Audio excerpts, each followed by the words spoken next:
오늘 재직 헌신 예배를 통해서 저와 우리 장로님들을 초청해 주신 교우들과 또 당회와 목사님들께 감사를 드립니다. 차를 타고 오면서 이렇게 쭉 들어오면서 교회 예배당을 보고 같이 오시던 우리 권사님들께서 목사님 교회 옮겨야 되겠습니다 이러시더라고요. 건물이 참 예쁘고 겉으로 보기 아름다웠습니다. 근데 들리는 소문은 건물만 예쁜 게 아니고 또 교회도 아름답게 잘 세워져 간다는 그런 이야기들을 들었습니다. 저는 우리 목사님하고는 개인적으로는 얼굴을 오늘 처음 뵙습니다. 다만 이제 제가 후배고 목사님이 이제 교단의 선배이시고 하다 보니까 목사님이 활동하신다는 그런 이야기들은 멀리서 듣고 있는데 오늘 얼굴 처음 뵙고 인사를 드렸고 또 그동안 마산성막교회가 몇몇 교회를 이렇게 개척하고 지원했다는 그런 이야기는 알고 있지만 그 이후에 교회들이 어떻게 세워져 가는지에 대해서는 담임이 바뀌고 또 성도들의 구성원들이 바뀌다 보니까 잘 관심을 못 가졌고 또 그런 데 대한 감각들을 우리가 잃어갔었는데 이번에 목사님 초청해 주심으로써 우리가 해야 될 일이 뭔가 하는 것들을 다시 한번 마음에 새기는 그런 기회가 되었습니다. 지금 마산성막교회와 또 우리 여기 있는 이 선한 열매 교회가 또 그리고 이 땅에 있는 한국 교회가 하나님 말씀의 터 위에서 잘 세워짐으로 주님 오시는 그날까지 세상의 빛과 소금의 역할을 잘 감당할 수 있었으면 좋겠습니다. 제가 알기로 오늘 재직 헌신 예배인데 이 오늘 전하는 말씀은 2년 전에 우리 교회 재직 헌신 예배 때 제가 전했던 말씀이기도 합니다. 본문을 통해서 이 땅에 있는 교회들을 향한 하나님의 뜻이 무엇이며 또 교회가 기억해야 될 사명이 무엇인가 하는 것들에 관해서 살펴보고자 합니다. 예수님은 자신이 땅에 오신 목적을 여러 가지로 표현을 하셨는데 그 중에 한 가지가 누가복음 15장에 보면 이런 양을 찾으러 오신 목자라고 그렇게 말씀하신 것이 나옵니다. 100마리의 양을 가진 목자가 그 중에 한 마리를 잃어버렸을 때에 99마리를 우리에 넣어둔 다음에 그 잃어버린 한 마리 양을 찾으러 나가는데 바로 예수님께서 그런 잃어버린 양을 찾는 목자 같으신 분이다라고 소개를 하는 것이죠.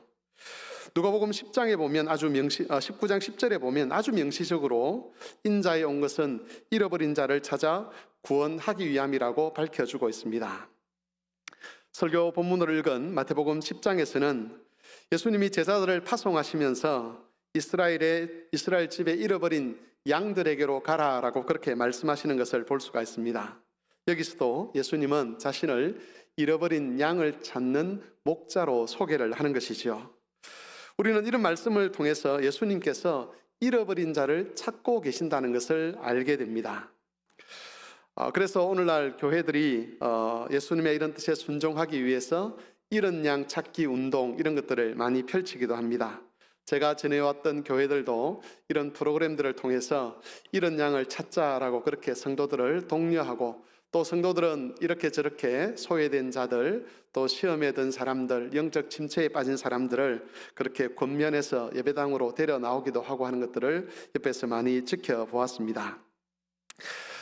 코로나 사태가 이제 진정이 되고 새로운 이제 사회 분위기로 접어들면서 아마 많은 교회들이 이런 양 찾기 운동을 하지 않을까 하는 생각을 하게 됩니다. 우리는 이렇게 영적인 건강한 자리에서 떨어진 사람들 또 시험에 든 사람들 영적 침체에 빠진 사람들을 항상 돌아보고 관심을 가지고 하나님 앞에서 은혜 입은 자가 또 그런 연약한 자를 돕는 이런 아름다운 모습들을 만들어 가야 할 것입니다.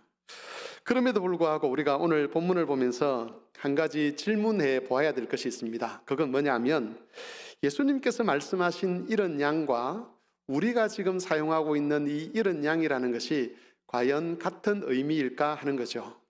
제가 이렇게 질문한다고 해서 교회들이 하는 이런 양 찾기 운동을 하지 말아야 된다, 그건 아닙니다. 그건 그 나름대로 의미 있는 것이기 때문에 그렇게 해야 되는 것이고, 다만 오늘 본문에서 또는 성경에서 이런 양을 찾는다는 것이 우리가 생각하는 그런 방식의 이런 양 찾기인가 하는 것은 살펴보아야 한다는 것입니다. 두 번째로 예수님이 잃어버린 양을 찾는 방법과 우리가 이런 양을 찾는 방법이 과연 같은 것인가 하는 것도 질문을 해 보아야 하는 것이죠. 이 두 가지 질문을 가지고 오늘 본문의 말씀을 살피면서 이런 양을 찾는다는 것이 무엇인가? 교회가 그것을 어떻게 사명으로 받고 어떻게 그 일에 우리가 헌신해야 될 것인가 하는 것을 살펴보고자 하는 겁니다. 주제와 관련된 내용을 말씀드리기 전에 본문에서 우리가 오해할 수 있는 내용을 먼저 좀 정리를 해야 될 것 같습니다. 5절 6절을 보시면 예수님이 제자들을 보내시면서 이방인의 길로도 가지 말고 사마리아인의 고을에도 들어가지 말고 오히려 이스라엘 집의 어린 양에게로 가라라고 말씀을 하시는데, 겉으로 드러난 표현만 가지고 본다면 예수님께서는 이방인도 배척하시고 사마리아 사람도 배척하는 것처럼 들릴 수가 있습니다. 예수님은 오직 이스라엘 백성들, 유대인들의 구원에만 관심이 있고 다른 민족들에 대한 관심은 없는 것처럼 보인다는 거지요. 하지만 여기서 이 말씀은 그런 뜻으로 사용된 것은 아닙니다. 예수님이 제자들을 파송한 곳은 갈릴리 지역입니다. 당시 갈릴리의 남쪽으로는 사마리아와 연결이 되어 있고 북쪽으로는 이방 나라와 연결이 되어 있었습니다. 이방인의 길로 가지 말고 사마리아 지역도 가지 말라는 이 말씀은 제자들이 지금 사역을 해야 될 그 지역이 어딘가, 지금 사역을 해야 될 그 지역이 어딘가를 한계를 지어주신 것이지요. 너희들이 가서 사역해야 될 곳은 갈릴리 지역에 있는 그 지역이다. 거기 가서 사역을 하고 다시 돌아오라는 그런 의미에서 사마리아 땅, 이방인의 땅에 한계를 지어주신 겁니다. 예수님은 많은 이방인들이나 사마리아 사람들을 직접 만나셨습니다. 그리고 그들을 고쳐주기도 하시고 그들에게 복음 전도도 하셨죠. 그래서 예수님께서 이방인들이나 사마리아 사람들을 배척하셨다라고 그렇게 해석하는 것은 옳지 않는 해석 같습니다. 그렇다면 여러분, 왜 예수님은 갈릴리에 사는 이스라엘 백성들을 가리켜서 이스라엘의 잃어버린 양이라고 그렇게 표현을 했겠습니까? 우리가 생각할 때는 이런 표현이 신약 성경에 처음 등장하는 것 같고 예수님께서 처음 이런 표현을 사용하신 것처럼 그렇게 보이지만 사실 이 표현은 이미 구약시대 때 있었던 그런 내용들입니다. 예수님께서 사용하셨던 많은 표현들이 예수님이 스스로 만들어내신 것이 아니라 구약의 선지자들이나 또는 모세의 글 속에 있었던 것들을 예수님이 차용해 오셨다는 것이죠. 예를 들어서 사람 낚는 어부가 되게 하리라, 이런 표현들이 예수님이 어느 날 갑자기 하신 말씀이 아니라 구약 성경에 사람 낚는 어부가 등장하는데 그걸 그대로 인용하셔서 내가 너희로 사람 낚는 어부가 되게 하리라 이렇게 말씀하셨다는 것이죠. 이런 양이라는 표현도 구약 성경에 많이 등장을 합니다. 그 많은 성경 구절을 다 찾을 수는 없고 두 곳만 한번 찾아보면서 그게 어떤 의미인지를 살펴보겠는데, 먼저 예레미야 50장 6절 7절 말씀 우리 같이 한번 읽어보도록 하겠습니다. 예레미야 50장 6절 7절 말씀 다 같이 읽겠습니다. 시작. 내 백성은 잃어버린 양떼로다. 그 목자들이 그들의 깃길로 가게 그들이 산에서 언덕으로 돌아다니며 쉴 곳을 잊었도다. 그들을 만나는 자들은 그들을 삼키며 그의 대적은 말하기를 그들이 여호와 곧 의로운 처소시며 그의 조상들의 소망이신 여호와께 범죄하였은즉 우리는 무죄하다 하였느니라. 여러분, 이 말씀은 바벨론에 의해서 유다가 멸망을 당하고 그것 때문에 하나님의 언약을 믿는 신실한 백성들이 환난을 당하게 된다는 그런 내용의 말씀입니다. 예레미야 선지자는 그렇게 환난당하는 사람들, 신실하지만 환난당하는 그 사람들을 가리켜서 잃어버린 양떼다라고 그렇게 표현을 하고 있습니다. 원래 선지자들이나 백성의 지도자들을 통해서 이들은 하나님의 말씀을 받아서 말씀을 받아야 될 사람이고 또 그 이스라엘 백성의 지도자들을 통해서 하나님의 인도를 받아야 될 사람인데, 지도자들이 타락을 하고 왕들이 타락을 함으로써 하나님 말씀도 제대로 들을 수 없고 제사도 타락을 함으로 하나님께 예배도 제대로 드릴 수 없고 또 왕들도 타락함으로써 온전한 하나님의 다스림을 받을 수 없는 그런 상황에 놓이게 된 것이죠. 그들이 타락하고 그 타락이 백성들에게까지 영향을 미치고 이스라엘 전체가 마치 타락한 것처럼 되어서 바벨론 포로로 다 잡혀갑니다. 그때에 악한 사람들만 잡혀간 것이 아니라 경건한 하나님의 백성들도 함께 포로로 잡혀갔습니다. 포로로 잡혀가면서 수많은 소리를 듣겠죠. 네 하나님이 어디 있느냐? 하나님이 온 우주의 주권자라고 하는데 그 하나님의 살아계심의 증거는 도대체 어디 있느냐? 너희들의 삶을 보면 하나님은 죽은 하나님이 아니냐? 이런 핀잔과 조롱과 멸시를 이 사람들이 받았다는 겁니다. 바로 이런 사람들, 경건하지만 잘못된 지도자들로 말미암아 나라가 타락을 하고 그것 때문에 나라가 망하고 포로로 잡혀가는 상황 속에서도 그 언약 때문에 가슴 아파하는 이 사람들을 가리켜서 예레미야 선지자는 잃어버린 양떼다라고 그렇게 표현을 하는 것이죠. 이사야 11장 10절에서 12절 말씀에도 비슷한 내용들이 있습니다. 이것도 같이 한번 읽어보도록 하겠습니다. 그날에 이새의 뿌리에서 한 싹이 나며 만민의 기치로 설 것이요 열방이 그에게로 돌아오리니 그가 거한 곳이 영화로우리라. 그날에 주께서 다시 그의 손을 펴사 그의 남은 백성을 아수르와 애굽과 바드로스와 구스와 엘람과 시날과 하막과 바다 섬들에서 돌아오게 하실 것이라.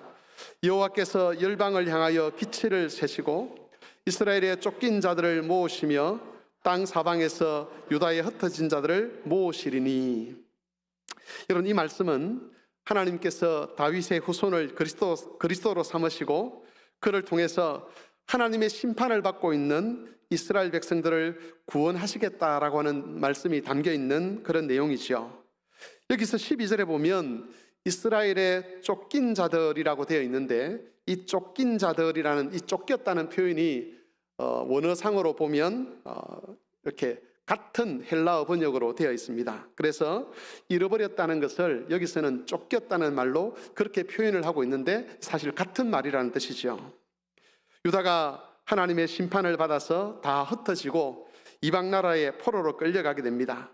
그렇게 해서 약속의 땅에서 쫓겨난 그 사람들, 특별히 그 중에서 여전히 하나님의 언약을 기다리고 있는 사람들, 하나님의 구원을 기다리고 있는 그런 사람들을 가리켜서 성경은 쫓겨난 자들이다 또는 잃어버린 자들이라 그렇게 표현을 한다는 겁니다. 앞에서 말씀드린 것처럼 이런 표현은 성경, 구약 성경 전반에 걸쳐서 나타나 있습니다. 예수님께서 말씀하신 이스라엘의 잃어버린 양이라는 것은 이런 구약적 개념을 빌어와서 지금 하고 계시는 말씀이죠. 우리가 생각하는 잃어버린 양은 시험에 든 사람들, 믿음이 연약한 사람들 또는 영적 침체에 빠져서 교회를 잘 나오지 않는 이런 사람들을 잃어버린 양이다라고 이야기를 하는데, 성경에서 그렇게 사용하는 잃어버린 양은 힘든 상황 속에서도, 절망적인 상황 속에서도 하나님께 대한 신앙을 포기하지 아니하고 하나님의 구원 약속을 기다리는 그 사람들을 가리키는 표현이라는 겁니다.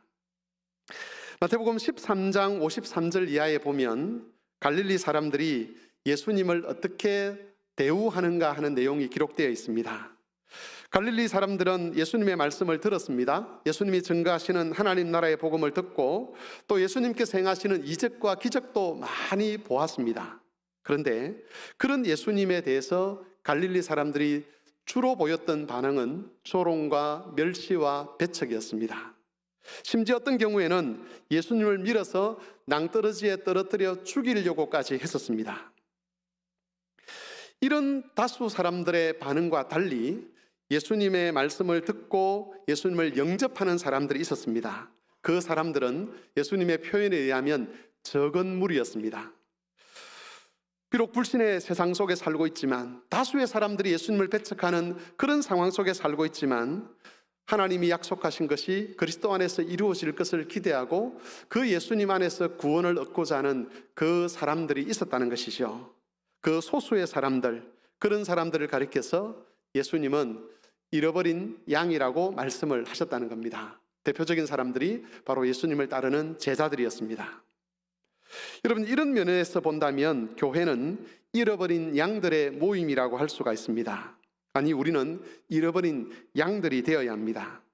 세상이 참 흉흉하지 않습니까? 이곳저곳에서 들려오는 전쟁과 다툼과 기근과 재난의 소식들이 있습니다. 멀리서 들려오는 소식들 뿐만 아니라 우리 가까이에서 들려오는 소식들만 들어도 과연 우리의 믿음을 지켜갈 만한 것인가라고 하는 고민을 하지 않을 수 없는 그런 사회적인 풍조가 지금 우리 사회에서 형성되고 있다는 것을 아마 잘 알고 계실 겁니다. 여기 젊은 분들이 많이 계시기 때문에 자녀들을 키우고 있었겠지만 얼마나 지금 우리가 살고 있는 이 사회가 우리 자녀들을 믿음으로 양육하는 것이 힘든 사회입니까? 반성경적이고 비성경적인 그런 사상과 풍조가 주류를 형성하고 있습니다. 하나님을 숨긴다는 것은 사람들 앞에서 이야기를 해보면 조롱받을 일이고 멸시받을 일입니다. 이런 과학의 시대에, 이런 새로운 어떤 21세기 어떤 AI가 등장하는 이런 시대에 하나님을 숨긴다는 그런 구시대 같은 그런 발상을 하느냐라고 조롱받기 십상이라는 것이죠.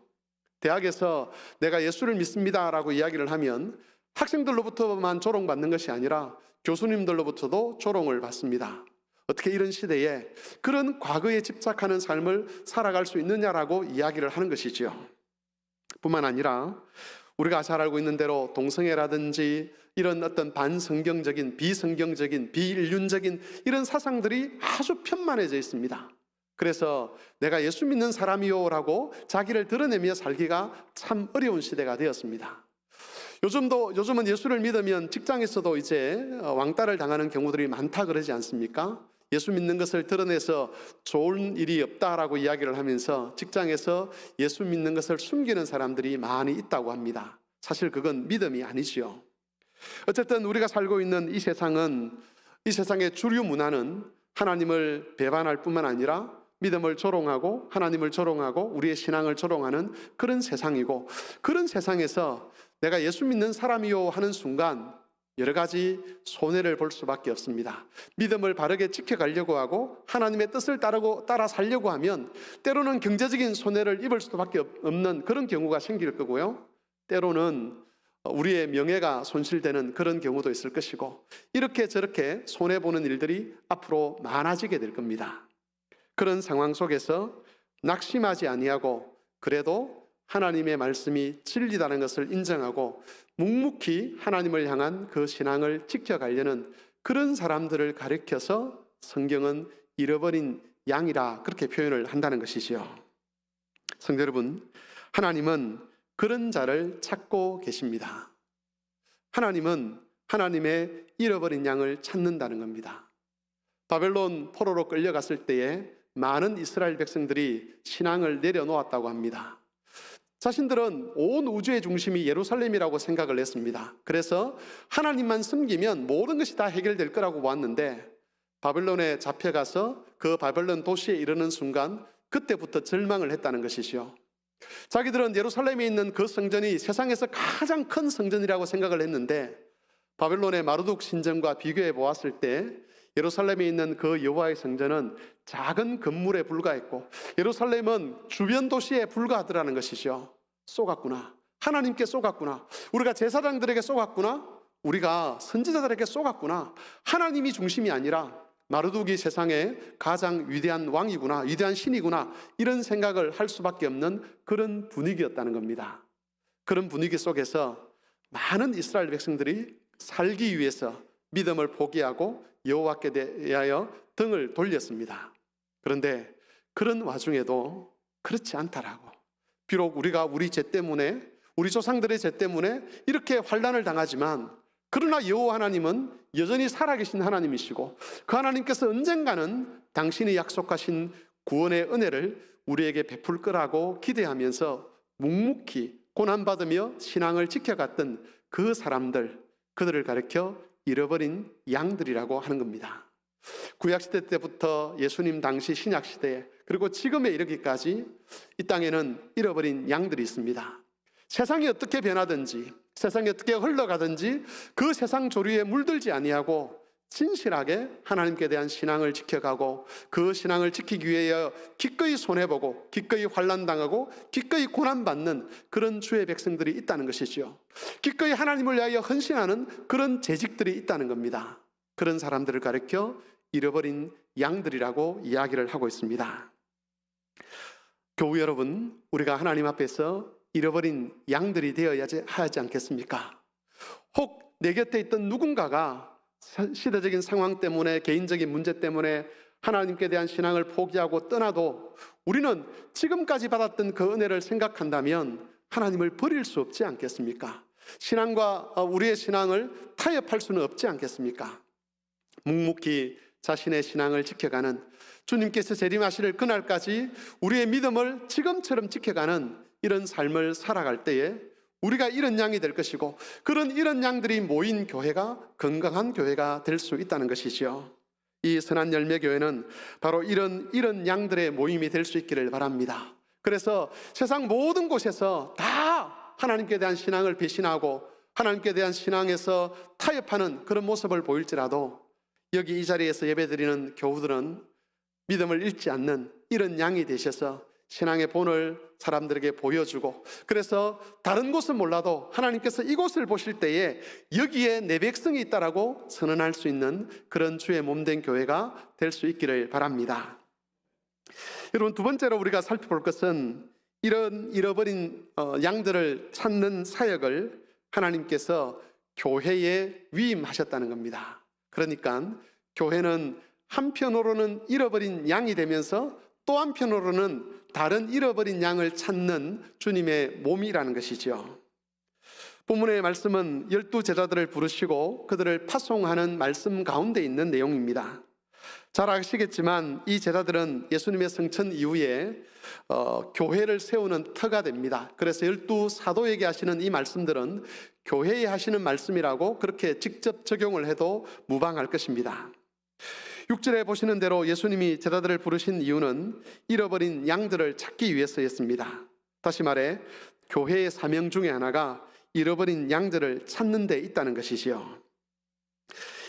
잃어버린 양을 찾는 예수님의 사역이 오늘날 교회에 위임되었습니다. 그러므로 주님 오시는 그날까지, 재림하시는 그날까지 교회는 잃어버린 양을 찾는 일에 힘을 써야만 합니다.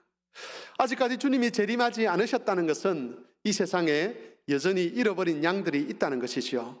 교회는 그 잃어버린 양들을 찾아야 되고, 또 잃어버린 양으로 살아가는 그 사람들을 잘 주님께로 인도해 가야 할 것입니다.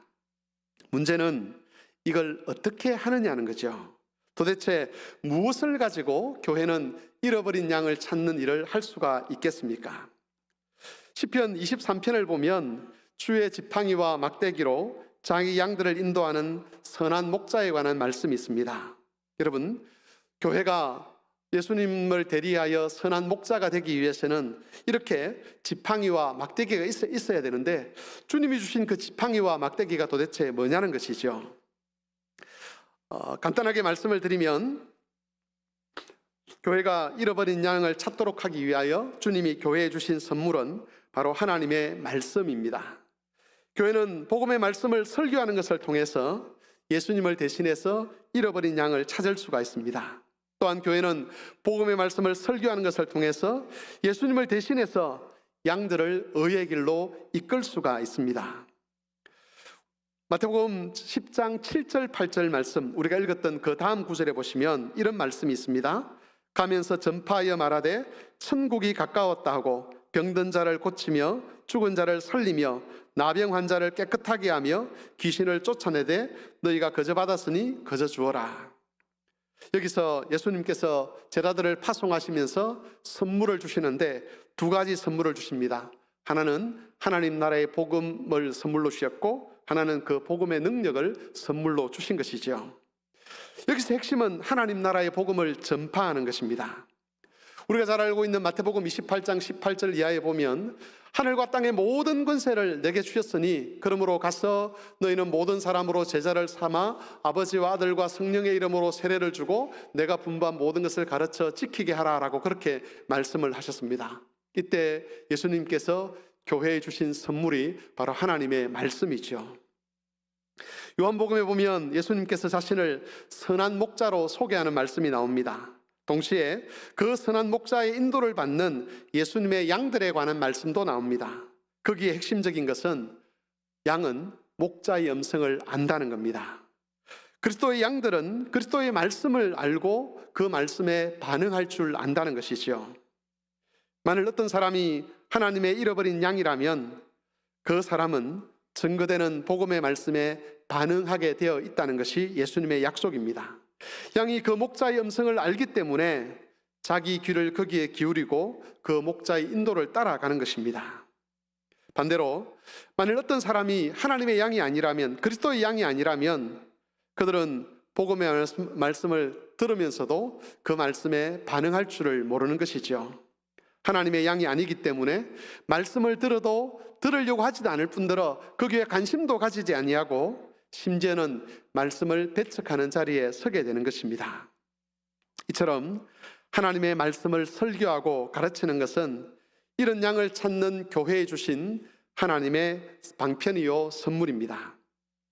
그러므로 교회가 잃어버린 양을 찾는 이 사역을 잘 감당하기 위해서는 모든 교우들이 이 강단에서 설교되는 말씀을 위해서 기도해야 합니다. 이 강단에서 설교되는 말씀이 항상 건강한 말씀이 될 수 있도록 기도해야 되고, 말씀을 전하는 목회자들이 시험에 들지 아니하고 진리의 말씀을 잘 전할 수 있도록, 그리하여 이 강단에서 선포되는 말씀을 통해서 잃어버린 양들이 주께로 돌아오고 잃어버린 양들이 하나님의 인도를 잘 받을 수 있도록 도와주시기를 기도해야 한다는 것입니다. 초대교회 때의 특징 중에 하나가 말씀의 왕성함이었습니다. 하나님의 말씀이 왕성할 때에 하나님께서 그 교회에 잃어버린 양들을 보내어 주십니다. 믿는 자를 더하게 하시는 것이죠. 그리고 교회는 부흥하여서 성장하는 모습을 우리가 사도행전에서 찾아볼 수가 있습니다. 우리 선한 열매 교회가 바로 이런 말씀이 왕성한 교회, 말씀이 힘을 얻는 교회가 되어서 하나님께서 잃어버린 양을 더하게 하시고, 그러면서 교회가 성장하고 자라가서 참 하나님 보시기에 아름다운, 또 그리스도의 빛을 이 어두운 세상에 비추는 그런 교회로 세워질 수 있기를 바랍니다. 마지막으로 한 가지만 더 살펴보고자 합니다. 우리가 읽지는 않았지만 10장 11절에서 15절 말씀을 보시면 제자들이 하나님 나라의 복음을 전했을 때 나타나는 반응이 두 가지가 있습니다. 하나는 복음의 말씀을 받아들이는 것이고, 다른 하나는 그 말씀을 배척하는 겁니다. 예수님은 말씀을 배척하고 거부하는 사람들에 대해서 제자들이 어떻게 해야 되는가를 아주 구체적으로 명시해 주셨습니다. 누구든지 너희를 영접하지도 아니하고 너희 말을 듣지도 아니하거든 그 집이나 성에서 나가 너희 발에 먼지를 떨어버리라. 내가 진실로 너희에게 이르노니 심판날에 소돔과 고모라 땅이 그 성보다 견디기 쉬우리라.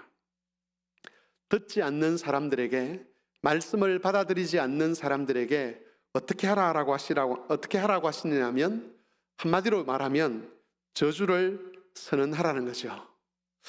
이런 말씀들은 우리를 좀 당혹하게 하는 말씀입니다. 예수님께서 이렇게 심한 말씀을 하신단 말이야?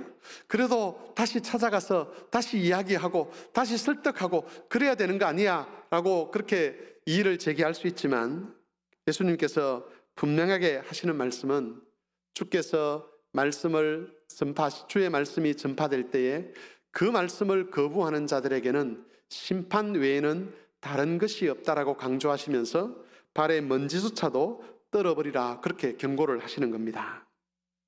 여러분, 여기서 우리가 생각해야 될 것은 하나님의 말씀이 선포될 때에 잃어버린 양들을 찾기 위해서, 또 그 잃어버린 양들을 의의 길로 인도하기 위해서 하나님께서 자신의 말씀을 강단을 통해서 주실 때에 우리가 말씀 앞에서 저주받을 자처럼 행동하지 말아야 한다는 겁니다.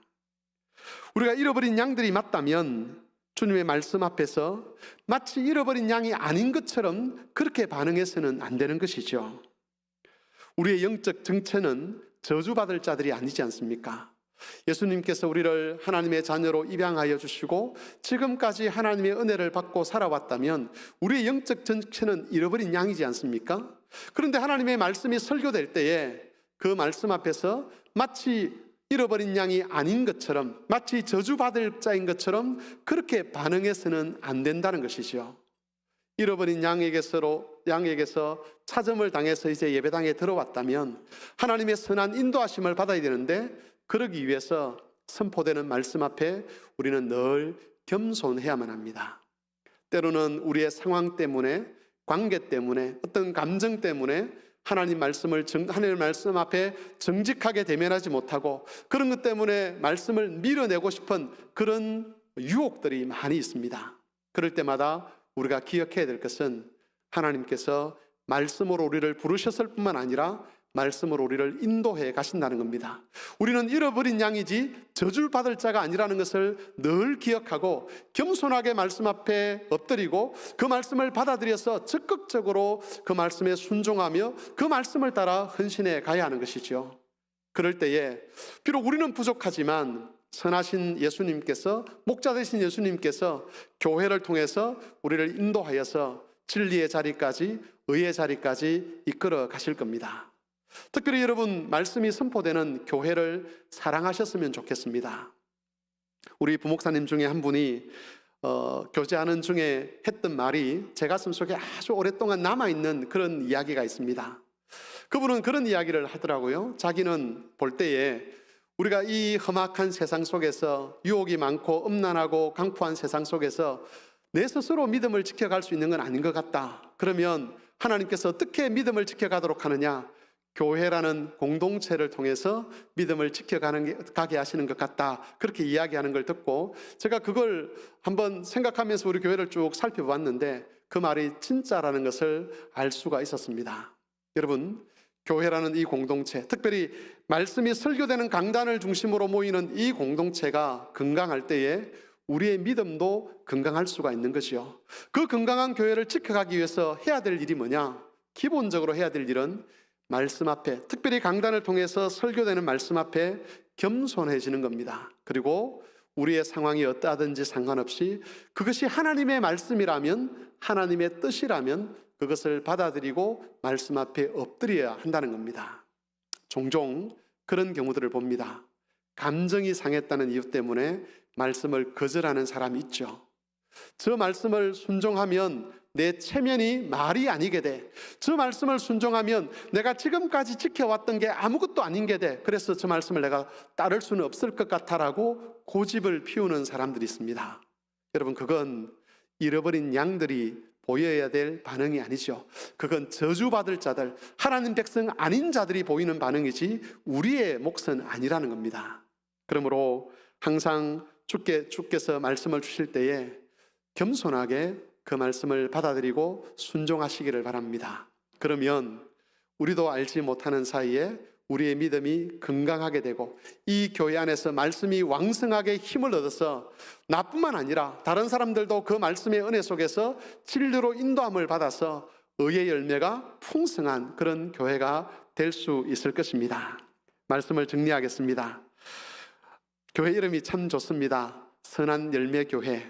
처음에 듣고 한참 헷갈렸습니다. 선한 열매라는 교회로 들었는데 다른 사람에게 이야기할 때는 선한 이웃교회 이렇게 저만 그런 줄 알았는데 아까 오시던 권사님도 그러시더라고요. 카톡에 선한 이웃교회 이렇게 톡을 날렸다 하시더라고요. 참 좋은 이름 같습니다. 선한 열매 교회. 여러분, 어떤 열매가 선하겠습니까? 주님께서 말씀하신 의의 열매가 선한 열매 아니겠습니까? 주님께서는 우리를 인도해 가시는데 그 의의 열매, 선한 열매를 맺는 자리까지 우리를 이끌고 가고자 하십니다. 정말로 교회 이름처럼 이런 양 되신 여러분들이 예수님의 인도하심을 잘 받아서 선한 열매를 풍성히 맺는 그런 교회가 되실 수 있기를 바랍니다. 그리하여 정말 이 음란하고 강포한 세상 가운데 그리스도라는 밝은 빛을 비추는 그런 교회로 세워지시기를 주님의 이름으로 축원합니다. 말씀을 생각하며 우리 목사님 나오실 때까지 같이 한번 합심해서 기도하겠습니다. 기도할 때에 우리를 잃어버린 양으로 삼아주신 하나님께 감사하고 또 우리를 불러주신 하나님께 감사하고 이제는 하나님의 인도하심, 특별히 강단을 통해 설교되는 말씀의 인도를 잘 받아서 선한 열매